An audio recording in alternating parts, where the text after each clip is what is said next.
Evangelho de Marcos, capítulo 10. Evangelho de Marcos, capítulo 10, do 17 ao 31. Sejam todos bem-vindos a esse canal, onde a gente se propõe a pensar e falar a respeito das coisas que a Palavra de Deus nos diz. Palavra de Deus que hoje em dia tem sido tão necessária na vida dos homens, né? Muito mais do que as nossas vãs filosofias. Marcos capítulo 10, 17 ao 31, fala sobre o moço rico. Foi no momento em que Jesus estava partindo de viagem. Talvez ele estivesse indo para Jerusalém. E aí veio um homem ao seu encontro. Ele se ajoelhou na frente de Jesus. Deve ter sido uma cena bem interessante, né? Porque Jesus caminhando, passando em meio a muitos grupos, os discípulos com ele, e bem de uma forma rápida, surpreendente, uma pessoa, um homem, entra na frente de Jesus e se ajoelha e faz uma pergunta para Jesus. Bom mestre, o que eu faço para alcançar a vida eterna? Essa pergunta todo mundo faz, eu acho. E Jesus, antes de responder a pergunta, ele diz assim: mas por que você está me chamando de bom? O que te faz pensar que eu sou bom? Só Deus é bom, complementou Jesus, mas ninguém é bom. E olha, Jesus se coloca numa posição nessa resposta, porque ele reconhece a sua humanidade e a sua humildade. Jesus era um homem muito humilde, para a surpresa de muitos discípulos dele, né? E para nós. Jesus era um homem que, apesar da sua posição e da sua natureza, ele diz: olha, só Deus é bom. E ele está numa condição humana, ele está numa condição humilde.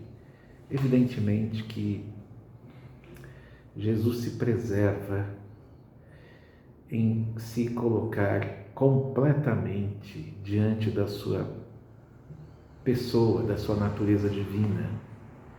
Ele reconhece quem ele é naquele momento e onde ele está, com quem ele está, sujeito às coisas em que ele estava sujeito. Bom, ele continuou dizendo que, ok, mas você sabe, rapaz, dos mandamentos. Os mandamentos costumam dizer, né? Não mate, não adultere, não roube, não minta a respeito de alguém, não tire nada dos outros, respeite seus pais. E aí o homem respondeu: mestre, obedeço esses mandamentos desde criança. Isso faz parte da minha vida, né? E aí Jesus olhou com amor para esse homem, e não com desdém, e não com uma resposta seca, mas com misericórdia e amor. Ele olhou para esse homem e disse: falta mais uma coisa. Você vai vender tudo o que você tem, e aí você vai dar o dinheiro dessa venda aos pobres. Assim você terá riquezas no céu. Depois disso você vem e me segue, tá bom? Aí o homem fechou a cara, né? Uma cena não tão incomum. Ele era muito rico. E aí ele foi embora triste. Ele tinha uma solução, mas ele ficou triste com essa solução. Ele tinha uma saída, mas ele não gostou da saída. Toda essa empolgação dele no início de chegar, ó mestre, me ajude, como é que eu faço? Não, olha, a lei, eu desde criança, ok? Desmoronou quando mexeu naquilo que parecia ser maior na vida dele. Muito maior até do que a vontade da eternidade. E aí então Jesus olhou para os discípulos em volta, né? Quando esse homem foi embora triste, e interessante porque Jesus não correu atrás dele e falou, não, mas vamos tentar outra vez, calma, não é bem assim. Não, Jesus deixou ele embora e ele olhou para os discípulos em volta e falou assim, olha, é difícil, é muito difícil os ricos entrarem no reino de Deus. O problema não é o dinheiro, o problema são as pessoas. Não adianta colocar a culpa no dinheiro. Jesus soube usar o dinheiro quando ele tinha, ou quando ele teve, nas pouquíssimas vezes, uma delas quando ele tirou moedas da boca de um peixe. O problema não está no dinheiro, o problema está nas pessoas. Porque o dinheiro não tem sentimento, quem tem somos nós. Nós aqui amamos o dinheiro o suficiente ou além do suficiente. Aliás, nem devíamos amar dinheiro, né? Dinheiro não é uma pessoa, dinheiro não é um ser que a gente tem que amar, pelo amor de Deus. Mas a gente não sabe lidar com esse vil metal. A gente coloca esse metal na frente de muita coisa e de muita gente. Bom, diante disso, quando Jesus fala que é difícil um rico entrar no céu, no reino de Deus, os discípulos ficaram meio assustados. E Jesus continuou, como é difícil entrar no reino de Deus. Mas você sabe, os discípulos ficaram assustados porque a bênção de Deus no Antigo Testamento diz respeito à prosperidade. A bênção de Deus no Antigo Testamento, no contexto judaico, diz que Deus é aquele que dá dinheiro, Deus é aquele que prospera, Deus é aquele que oferece terra, pão, colheita, não é? Então, de repente, vem Jesus e fala, olha, é difícil um rico entrar no céu. Opa, mas então, peraí, como é que fica a questão do Antigo Testamento diante das bênçãos recebidas? Tá vendo? Então, o problema não é o dinheiro. O problema é o que se faz com ele, o sentimento errôneo que se coloca nele. Jesus quebra completamente essa compreensão dessa visão, dessa teologia absurda e ridícula de que o dinheiro é um negócio que tem a ver com Deus e quanto mais você tem, mais aceito você é, mais garantido você está e coisas desse tipo aí que a gente ouve toda hora. E ele fala, olha, tem o fundo de uma agulha, é mais fácil, aí Jesus usa uma expressão, é mais fácil um camelo passar pelo fundo da agulha do que um rico entrar no céu. Esse fundo da agulha já deu muito pano para manga, né?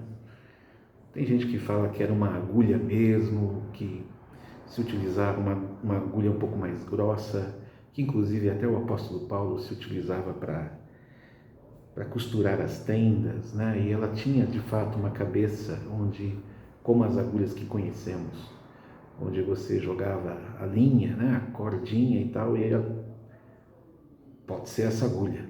Mas também tem aqueles que dizem que havia uma espécie de uma porta onde ela era muito baixa, e quando você tinha que passar por essa porta com um camelo, algumas vezes o camelo tinha que passar agachado, quase que deitado no chão assim para poder passar.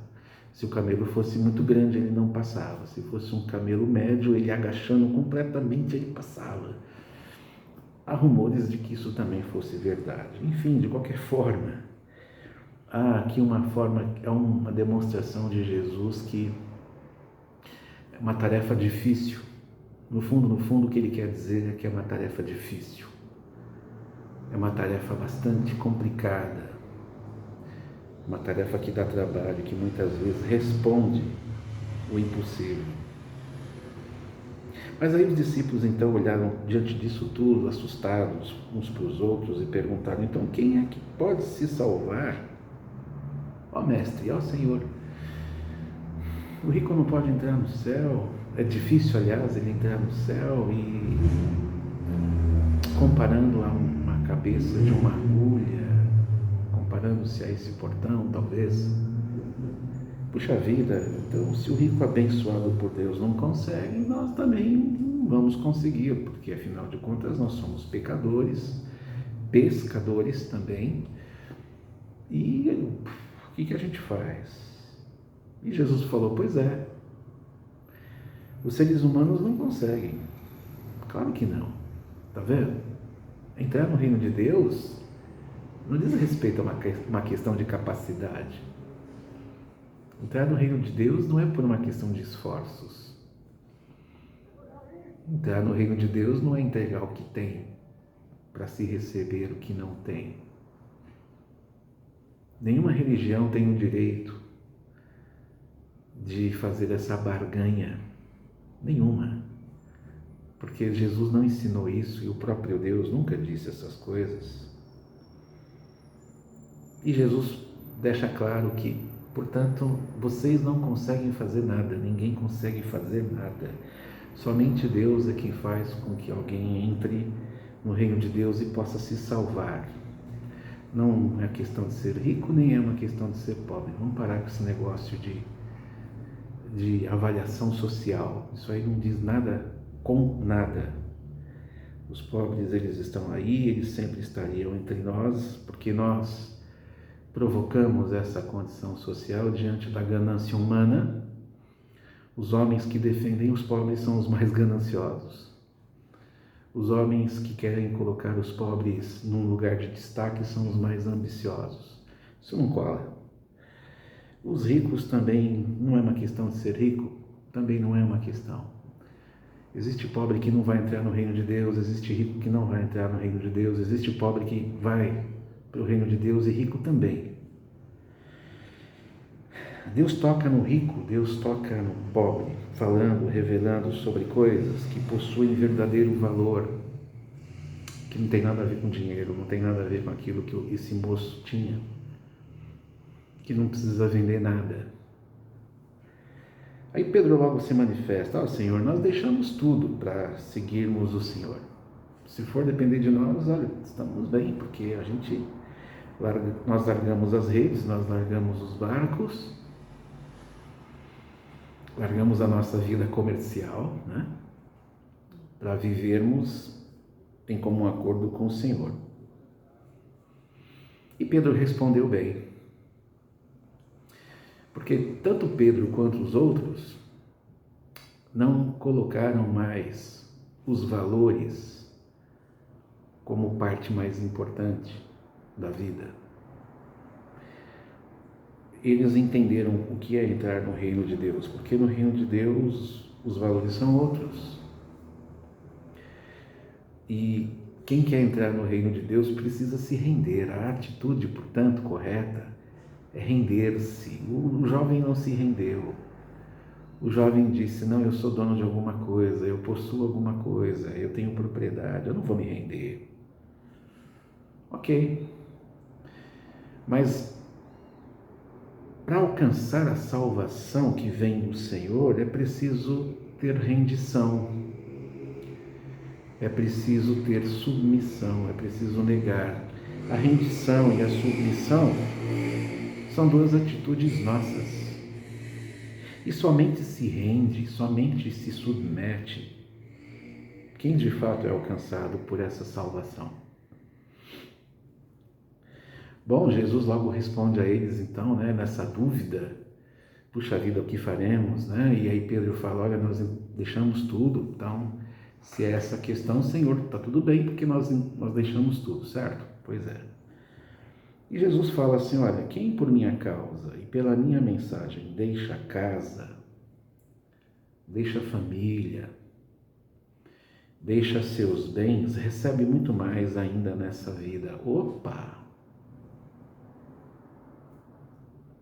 Recebe 100 vezes mais além do que possui. bem como também perseguições. Isso aí só Marcos que registra. Mas terá no futuro a vida eterna. Puxa vida, e aí vem o sujeito e fala, puxa, então quer dizer que se deixar tudo, recebe mais do que se tem 100 vezes mais. Ah, eu vou deixar tudo. Só que aqui, se deixar tudo, ou receber 100 vezes mais, não é literal. Não é literal porque muitos homens e mulheres piedosos que viveram na história da igreja eram para ser milionários e bilionários. E não foi o que aconteceu. Muitos morreram martirizados e outros morreram sem nada. Os 100 vezes mais, vamos deixar isso muito claro aqui, tá? Vamos parar com esse negócio de que é barganha, é negócio, O pessoal acha que por Jesus ser judeu a coisa tem que ser levada a séria, né? Vamos negociar, não tem negócio. Esses 100 vezes mais, essa riqueza maior enquanto se tem vida, puxa, tem a ver com vida e comunhão, sim, com Deus. A riqueza, a comunhão, são valores recebidos que nós recebemos da Trindade pelo Pai e o Espírito Santo, por Jesus e o Espírito Santo, que fazem com que a nossa vida seja rica. Não há maior riqueza do que nós termos vida e comunhão com Deus, porque nós somos sustentados e assistidos na alegria e na dor. O rico não sabe o que fazer na dor. Ele sabe o que fazer na alegria, mas na dor ele não sabe. Então, onde é que está a riqueza? A riqueza está na vida e na comunhão com Deus. Porque isso transpõe toda forma material de se pensar e de se viver. Pois é, o problema é que se nós somos ou estamos presos, se nós somos escravos das coisas que possuímos, ou até mesmo das pessoas que ao lado estão, sendo escravo das pessoas, das coisas, nós não tornamos a nossa vida completa. Essas coisas não completam a nossa vida.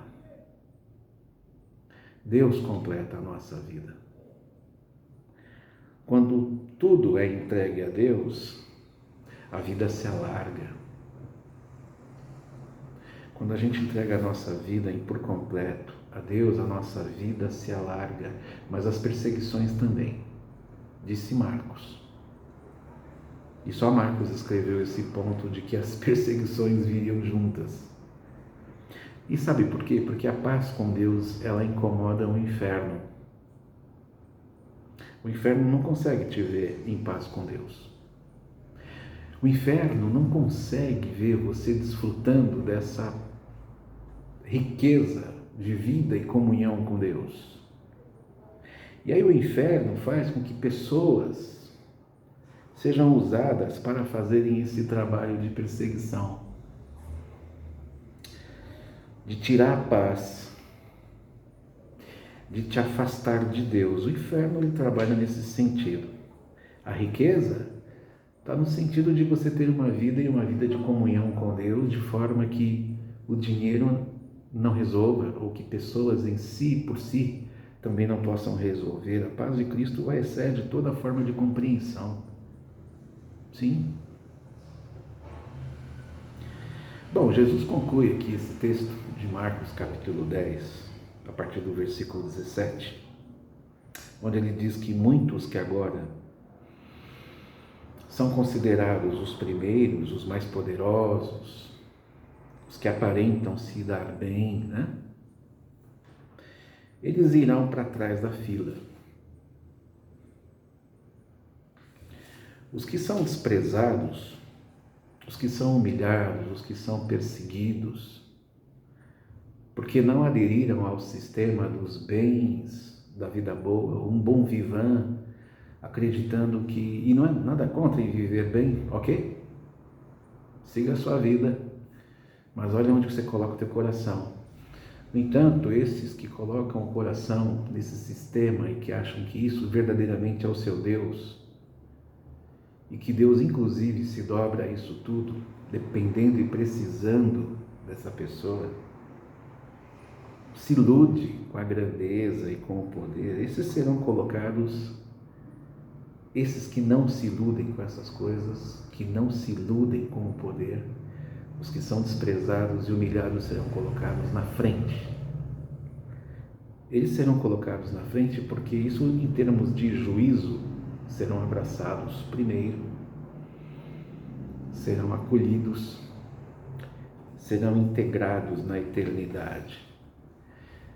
Nessa vida, os que estão atrás, diante do juiz, vão para frente para serem abraçados e recebidos, enquanto que nessa vida aqueles que estão na frente vão chegar e dizer: opa, mas eu tenho que ir para frente.